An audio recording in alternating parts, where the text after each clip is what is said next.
Je vais à présent aborder les conséquences économiques. Alors vous vous en doutez, celles-ci sont majeures, désastreuses et sans précédent. Le coronavirus va tuer bien plus de petites et moyennes entreprises que d'êtres humains. La perte économique va se chiffrer en milliers de milliards d'euros, en billions.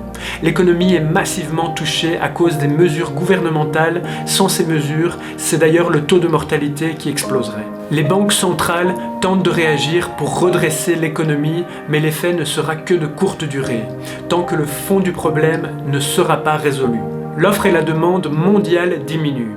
L'offre car les exportations chinoises sont en chute libre et comme presque tous les produits de base sont made in China, cela a un impact majeur sur l'économie mondiale et provoque une diminution de la croissance internationale.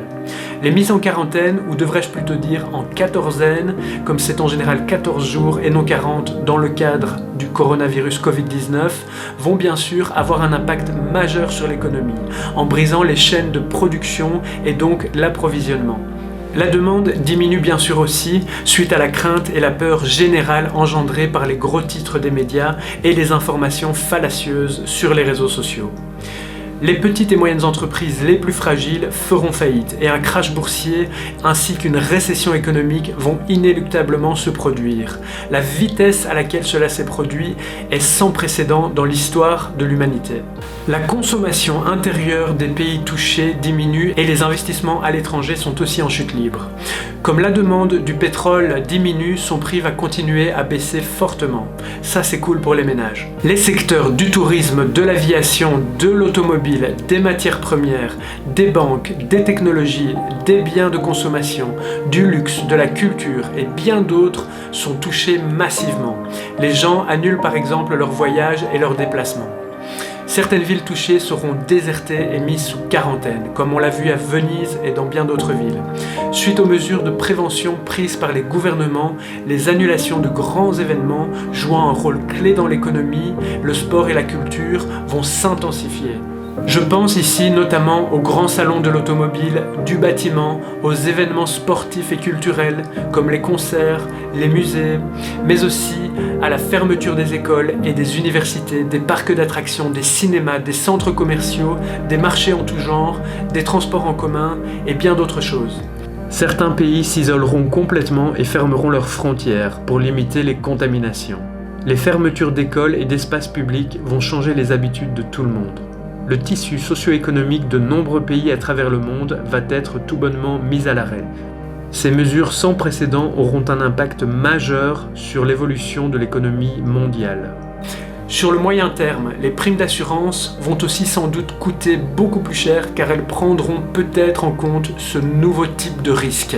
Certaines entreprises vont suggérer à leurs employés de prendre leur congé durant cette période de récession.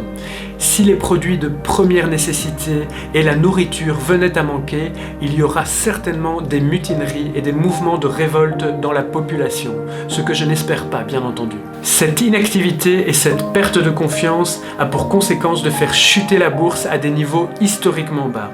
Il y aura encore des répercussions en cascade sur le long terme. Le prix des masques, du gel hydroalcoolique et des produits de désinfection vont continuer à grimper, faisant le bonheur de certaines entreprises. Les pillages de produits d'hygiène et la panique vont s'intensifier dans les pays les plus touchés par le virus. Alors, de manière anecdotique, des marques dont le nom s'apparente au mot coronavirus risquent de passer un sale quart d'heure. Je pense ici à la bière Corona ou encore à l'assurance Corona Direct parmi de nombreuses autres enseignes dans le monde.